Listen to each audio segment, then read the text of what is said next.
Willkommen zum 500 Subscriber Special. 500 Subscriber, yeah! Das finde ich geil, wirklich klasse und ich kann nur sagen, es sind mittlerweile sogar einige mehr. Tolle Sache, vielen Dank und dafür gibt es das Special. Wir hatten euch gebeten, einige Fragen zu stellen an mich und an Bella.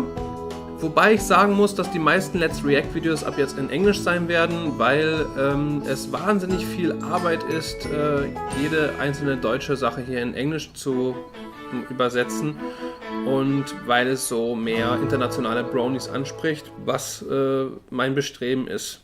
Ja, muss ich ehrlich zugeben. Also, es wird auch noch deutsche Videos geben, aber in der Unterzahl.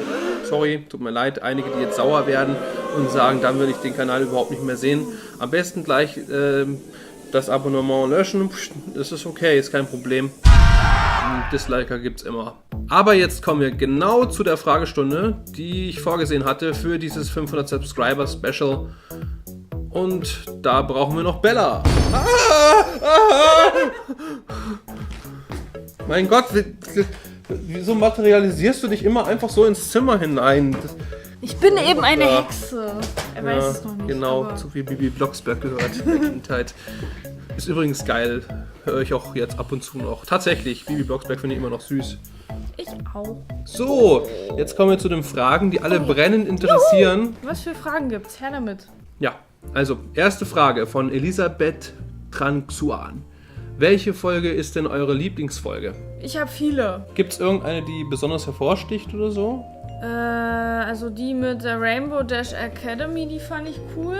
Die ist mir so in Erinnerung geblieben. Meine Lieblingsfolge ist ganz klar Sleepless in Ponyville, wo Rainbow Dash und Scootaloo sich ändern. Die ist eine wahnsinnig große Folge für mich, weil das war die Folge, in der mir Rainbow Dash so richtig sympathisch wurde zum ersten Mal und ich sie mit anderen Augen sah. Vorher mochte ich sie nicht so ganz und Scootaloo auch, die auch für mich nie ein interessanter Charakter war, aber es hat sich alles geändert, dadurch, dass gezeigt wurde, dass beide eigentlich ängstlich sind und aneinander eventuell wachsen können. Die nächste Frage, Sekfuma. Wenn ihr einen Tag in Equestria verbringen könntet, was würdet ihr alles machen? Also ich würde gerne als Pegasus dort praktisch einen Tag verbringen und dann würde ich überall rumfliegen, überall. Und alles mitmachen, allen möglichen Quatsch und überall mal dabei sein. Also ich würde auf jeden Fall mit Derpy abhängen und schauen, wie sie so tatsächlich ist, wenn man sie ein bisschen näher kennenlernt. Und dann würde ich wahrscheinlich bei jedem Charakter mal reinschauen so ein bisschen. Mit jedem versuchen ein bisschen zu interagieren. Ich glaube, ich würde einige Zeit mit Pinkie Pie verbringen auf jeden Fall. Das wäre auch cool. Rausfinden, ob Bonbon und Lyra eine Beziehung haben oder nicht. Oh! Und Vinyl Scratch und Octavia. Oder ob das wirklich nur Fanideen sind. Ponys in Verlegenheit stürzen. Oh je. Vielleicht nicht. Vielleicht werden die Sachen, die offensichtlich sind, nur nicht gezeigt. Okay. Nächste Frage. Scootaloo 9000. Was ist euer Lieblingspony außer dem Main Six und Derpy? Oh, außer dem Main Six und Derpy. Ja, jeder von den Cutie Mark Crusaders würde ich dann sagen. Ja, also ich mag Luna gerne. Die mag ich auch sehr gern. Und Vinyl Scratch, die finde ich cool. Octavia finde ich auch irgendwie toll. Ja. Ich finde Lyra sieht cool aus. Ich mag auch Bulk Biceps bzw. Snowflake. Ich mag eigentlich auch die Bürgermeisterin. Die finde ich irgendwie auch cool mit ihrer Brille. Ach so, ja, mit der kann ich nicht so viel anfangen. Steve Peter, was ist eure Lieblingsszene in der ganzen Show? Ja, das ist bei mir ganz klar die Szene, wo Rainbow Dash mit Scootaloo zusammen ist in Sleepless in Ponyville und die beiden zu Schwestern werden und sie die Kleine unter ihre Fittiche nimmt offiziell.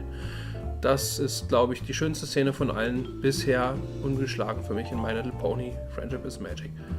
Die Szene, wo Twilight ihre Quest abschließt und mit Celestia durch diesen Tunnel von Bildern geht, durch diese Bildergalerie und Celestia Lied singt. Das ist auch eine der schönsten Szenen. Oh ja, Celestias Ballade, das war so schön. Wow. Und bevor Twilight dann ihre Flügel kriegt. Wo sie sich verwandelt und so. Das ist wie so eine Disney-Szene. Das ist so echt schön. Geil. Ja, das stimmt. Das war auch super geil. Super Black Freak. Was haltet ihr von den Pony-Moves oder so Sachen wie Smile HD oder Cupcakes HD? Entschuldigung, aber das sagt mir gar nichts. Ja, eigentlich war für dieses Special gedacht, dass sie Smile HD anschaut, aber bei der Beschreibung dessen, was sie da erwarten könnte, hat sie abgelehnt. Ach so, das war mit irgendwas Brutales oder sowas. Ja, brutal, sehr erwachsener Humor, sehr dreckiger Humor. Die Ponymorphs hast du ein bisschen gesehen, das ist, wo Applejack die ganzen Äpfel isst. Ach so. Und wo im zweiten Teil in Rarity so eine fette Kuh ist, die ihre Arbeiter ganz schlecht behandelt. Okay, das habe ich gesehen, das war heftig. Also du konntest noch über Applejack konntest du noch lachen. Bei der Rarity hast du schon danach gesagt, nee, das ist nicht mein Humor. Ist auch nicht mein Humor, ganz ehrlich. Also es ist schon ein bisschen mein Humor, sagen wir mal so. Ich finde es nur komisch im Zusammenhang mit den Ponys, finde ich das immer komisch. Ein bisschen. Das trifft mich nicht so ganz. Also trifft nicht echt meinen Geschmack. Smile HD war äußerst brutal und äußerst schockierend, aber leider Gottes oder wie auch immer auch äußerst künstlerisch ansprechend in gewisser Weise, wie es gemacht wurde, wie es zu den Tönen passte. Es war, es ist so eine Hassliebe. Ich finde den Film geil und gleichzeitig schrecklich, aber ja. Cupcakes HD fand ich einfach nur abartig. Samurai Sammler 93. Meine Frage lautet, was wäre eigentlich passiert, wenn es statt 6 Freunde nur 5 gäbe? Und was wäre, wenn Twilight nie nach Ponyville gekommen wäre? Müsste man die Geschichte dann ganz neu schreiben? Ich hoffe, Sie finden eine Antwort darauf und würde mich über eine Rückantwort von Ihnen freuen. Ja, dann wären es halt 5. Das wäre auch okay. Eine andere von den 5 wäre dann Anführer gewesen. Also, weil einen Anführer gibt es fast immer. Ich würde sagen, die Folgen würden eher aus Slice-of-Life-Geschichten bestehen, als aus harten Abenteuerfolgen. Da wird es eher weniger von geben. Und es ist die Frage, ob überhaupt diese übrigen 5 Freunde so dick befreundet werden, wie sie jetzt sind. Das ist nicht hundertprozentig klar, weil sie gerade durch Twilight auch alle zusammenkamen und dieses Team wurden. Da war Twilight eine so entscheidende Rolle, dass es sein könnte, dass jetzt irgendwie sie Bekannte wären, vielleicht auch ansätzlich Freunde, aber vielleicht nicht jeder mit dem anderen so abhängt, wie sie es jetzt mittlerweile tun. Und das wäre dann für mich langweilig, schätze ich mal. So, Blue FX Production Z. Gibt es etwas, was ihr am Fandom gar nicht oder besonders mögt? Am gesamten Fandom liebe ich vor allem die Kreativität, was alles gemacht wird, dass sogar Folgen rauskommen, die Serienqualität haben, Fanart ohne Ende, voll genial. Die Kreativität ist unglaublich. Der Zusammenhalt ist auch unglaublich. Also das ist echt geil. Was ich nicht mag am Fandom, dass Fans sich gegenseitig bekriegen, weil sie erzählen, das ist richtig und das ist nicht richtig. Da gibt es manchmal Diskussionen, die finde ich sinnlos und vor allem, wenn es heißt, oh mein Gott, die Serie ist nicht mehr so wie damals in der ersten Staffel, ja hallo, sie ist jetzt erfolgreich, keiner hat geahnt, dass sie erfolgreich sein würde. Erfolg verändert. Ja, das ist halt das Ding, da gibt es solche Fandramen, oh mein Gott, das Fandom ist jetzt vorbei. Also ich kann mich bei dem Negativen eigentlich an dir auch anschließen. Ich kriege davon nicht so viel mit, weil ich nicht so viel im Internet abhänge, sozusagen. Was jetzt für Kleinkriege geführt werden oder so. Aber wenn es gegeneinander geht, dann ist es nie schön, finde ich. Also es ist aber auch unvermeidlich. Es ist einfach nur, was ist und das, ja.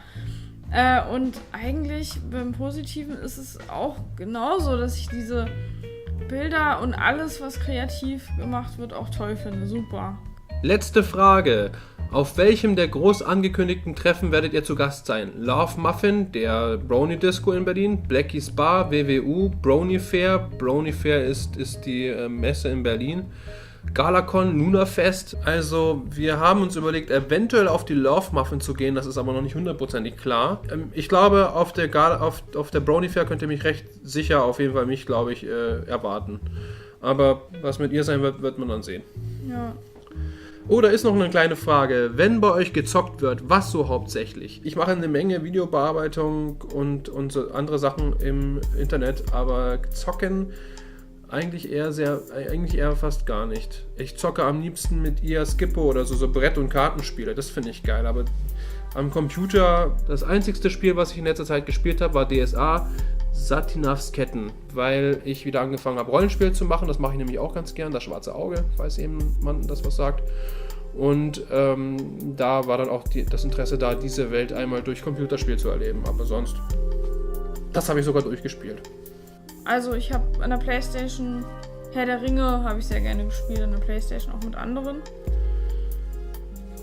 Und sonst spiele ich halt am liebsten eigentlich nur Tierspiele, also so Tierpflegespiele oder sowas.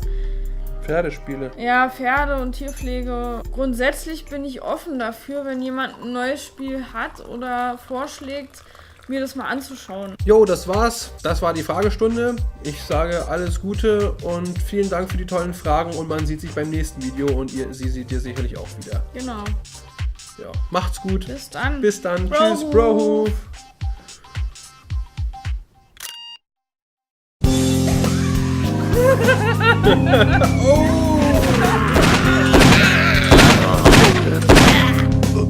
Abonniert mich.